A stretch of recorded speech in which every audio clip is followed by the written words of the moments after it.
ubwo umunyamuziki ukomoka ku mugabane ukomeye cyane wa Amerika gusa kuko afite uruhu rwirabura byabashije kumugora kugira abashe kugira ageze kuri ubu.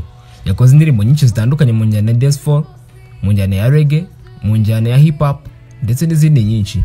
Uyu nguyu usibye nako kaza akora akaba afata n'amajwi, ari umukinnyi wa za filime, yerekana imideri ndetse akanayikora. Uyu nta wundi ni Rihanna, icyamamare muri Leta Zunze Ubumwe za Amerika, akaba umwe mu bastar tugiye kurebera hamwe amateka yaranze ubuzima bwe kuri uyu munsi.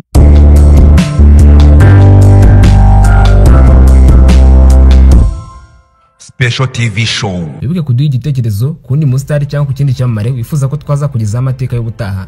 Muri kumwe nanjye Kwihangana Elisa Response. Tariki 20 Gashyantare mu mwaka w'1988 nibwo mu gace ka St Michael i Barbados muri Leta Zunze Ubumwe za Amerika havutse umwana w'umukobwa. Uyu numwe mu bari baje guhindura isi kuko yari kuzaba umuhanzi w'icyamamare ku isi yose.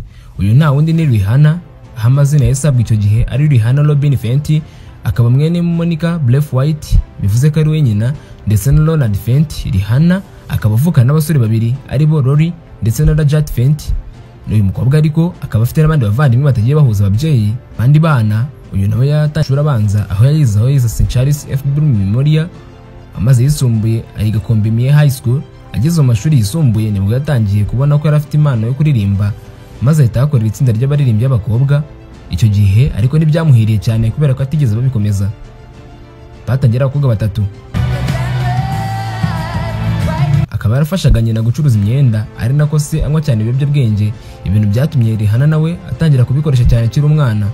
Rihanna akiri umwana yari yarakoranye inzozi zo kuzaba umusirikare, ndetse akaba umusirikare umwe mu bakomeye cyane mu bagore muri Leta Zunze Ubumwe za Amerika. Akaba yakwamara ku isi yose kubera ibikorwa by'ubutwari. Mu mwaka wa 2003 Rihanna buri kimwe haburi kimwe gusa ngo ajye kwiyandikisha mu gisirikare. Nibwo inshuti yitwaga Evan Rogers yamubonyemo impano ikomeye yo kuririmba, maze amujyana mu nzu itunganya umuziki, inzu yitwaga Def Jam Record. Rihanna yatangiye kuririmba n'ubundi nk'ibintu yakundaga cyane. Mu mwaka wa 2005 nyuma gusa y'imyaka ageze muri iyi nzu, yahise asohora album ye ya mbere yise Music of the Sound. Ya album ye ya mbere ikaba yari igizwe n'indirimbo zirimo iyitwa Here You Go Again, The Last Time, Point the Play, yakunzwe cyane ndetse n'izindi zitandukanye. Ya album ye ya mbere ikaba yaraje ku mwanya wa 3 kuri Billboard Hot 100. Ibintu byamuzamuriye imbaraga cyane ndetse binazamura izina rye by'umwihariko muri Leta Zunze Ubumwe za Amerika. Rihanna yakomeje kuririmba indirimbo nziza ndetse indirimbo zizakomeje gukundwa cyane. Mu mwaka wa 2006 yahise ashyira hanze indi album yise Girl Like Me, yakunzwe cyane kubw'indirimbo zitandukanye zari zigize zirimo nka Final Goodbye, Black Love, Ride and Faithful n'izindi. Mu mwaka wa 2007 Rihanna yakoze indi album yitwa Good Girl Go Bad. Album yari indirimbo zakunzwe cyane nka Don't Stop the Music, Take Bo, Disturbia ndetse na Umbrella, indirimbo yamaye by'umwihariko mu gihugu cyacu cy'u Rwanda. Indirimbo ngo ni Umbrella yarashica ibintu. Ibi ngibi byamuheje umwanya wa 9 muri Grammy Awards. Mu mwaka wa 2007 nibwo uyu muhanzi yatangiye gukundwa cyane muri Afrika. Uyu Rihanna mu bihugu bitandukanye byo hirya no hino ku isi yatangiye gukundwa cyane. 2009 Rihanna yaramaze kwigarura isi yose muri rusange, ndetse uyu mukobwa anamaze gukundwa ku rwego rwo hejuru. Icyo gihe nabwo ntiyacitse intege kuko uyu mukobwa yahise ashyira hanze album yiswe Rated R. Yari indirimbo zaciye ibintu, harimo nk'iyitwa Rude Boy, aho abantu benshi bagize ngo uyu muhanzi yageze ngo arabwira Chris Brown wari umukunzi we, nyuma yuko baramaze igihe gito bashwanye, nyuma yuko uyu muhungu amukubise Chris Brown. Ibi ngibi byose byakomezaga kugenda bizamura izina ry'uyu mukobwa, ari nako akomeza kwamara hirya no hino ku isi, benshi banakomeza gutangarira impano ye. Mu mwaka wa 2010 Rihanna bashyize hanze indi album yitwa Loud. Ya album igiye hanze yari igizwe n'indirimbo uyu mukobwa yitatse cyane. Ya album ikaba yarigizwe n'indirimbo zitandukanye ziriho nk'iyitwa Only Girl and the World, What is My Name ndetse n'izindi nyinshi zakunzwe. 2011 benshi batunguwe nuko Rihanna yari gukora mu buryo butangaje, aho benshi banibazaga yuko hari undi muntu runaka wabahanganye. Iki gihe nibwo yashyize hanze album yiswe Talk the Talk. Album yari irimo indirimbo zamaye ku isi nka You Found the Love. Mu mwaka wa 2012 nabwo yasohoye indi album yise An Project, bituma bahiga bose maze abo wa mbere kuri Billboard 200.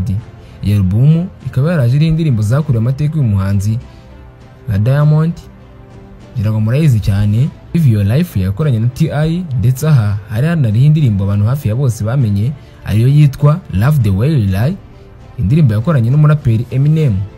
Nyuma yo kurebera hamwe ibikorwa bitandukanye bya muzika kuri Rihanna, reka mu kanya gato cyane tuze tunagaruka turebera hamwe byinshi ku buzima bwe.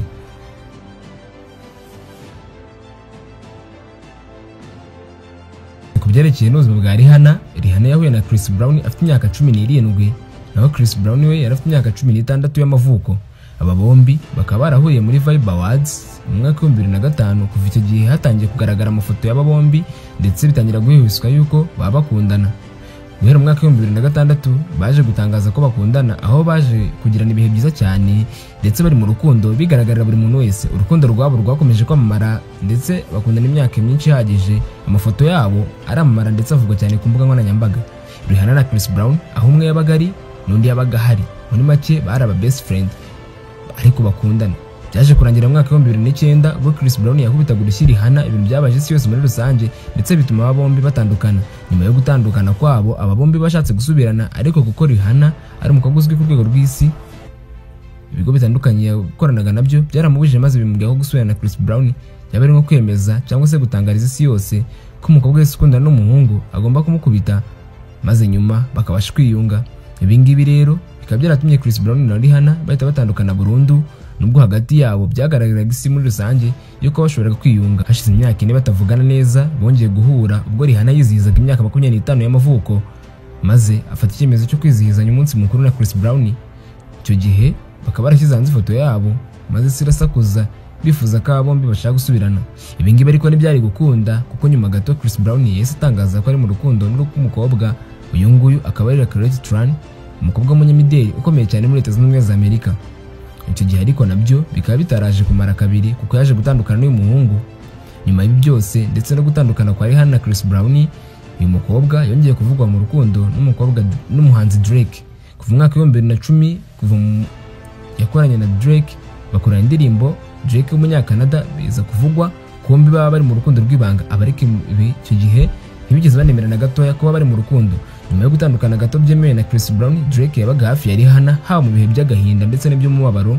Byose Drake yabaga ari hafi y'umukobwa yitaga inshuti ye magara. Mu mwaka wa 2017 mu mpera zawo, Drake na Rihanna batangaje byeruye ko bari mu rukundo, barakundana rwose, ibintu bigenda neza. Gusa ibi ngibi nabyo ntibyaje kumara kabiri. Nyuma yo gutandukana na Drake, Rihanna yaje kugenda avugaho no kugenda akundana abahungu batandukanye, harimo yitwa Karim Benzema ukina Real Madrid, gusa ariko nawe akomeza kugenda bihakana.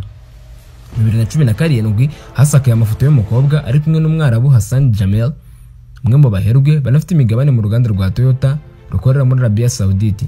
Rihanna yanze kugira byinshi agiraho ku mubano wabo, gusa benshi mu nshuti za Rihanna za hafi bakaba bemeza ko bombi bakundana ndetse mu rukundo rwabo rukaba rumeze neza cyane.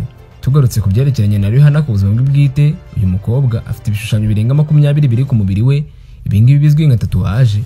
Uyu mukobwa kandi akaba yaravuze ko tatuwaje akunda cyane ku mubiri we ari umusaraba uri ku kuboko kw'iburyo, ndetse izindi tatuwaje zitandukanye nk'iz'amasengesho ndetse n'amagambo y'urukundo nazo akaba zikunda cyane. Ku byerekeranye n'imyambarire, uyu ni umunyamideli ukomeye cyane ku isi, yambara neza cyane ndetse nayo hawe igihembo cy'cyamare kineza, cyambaye neza cyane kurusha abandi. Mu mwaka wa 2013 ibyo uyu mukobwa yakoze ku isi hirya no hino ndetse n'abamenye bose byatumye yamamara, maze agera abafana batagira ingano, babandi bamubona bagatangira kurira, nta n'uruhare na ruto bigizemo, ahubwo ari urukundo rutumye barira. Uyu mukobwa afite ibihembo bitandukanye kandi bikomeye nkabi, birimo nka Grammy Awards zigera kuri 6, American Music Awards zigera kuri 7, Billboard Music Awards zigera kuri 24, Brit Awards ndetse n'ibindi. Uyu mukobwa kandi yanagurishije amakopi y'umuziki kugeza ubu ngo barenga miliyoni 5. Kugeza uyu munsi Rihanna niwe muhanzi wa 7 muri Leta Zunze Ubumwe za Amerika wagurishije cyane kurusha abandi bose. Ngiyo incamake y'amateka y'ubuzima bw'umuhanzi kazi Rihanna, icyamamare muri Leta Zunze Ubumwe za Amerika, wamamaye kubw'indirimbo nyinshi cyane ndetse na filime zigiye zitandukanye yagiye akina. Tugitekerezo kundi muhanzi cyangwa se ku kindi cyamamare wifuza ko twazakubwiraho gutaha, ndanagushimiye cyane we twabanye, kubwire ko wari kumwe nanjye kwihangana Elisa Leponse. Nibutse gukora subscribe, usharinge nimba wanyuzwe n'iki kiganiro.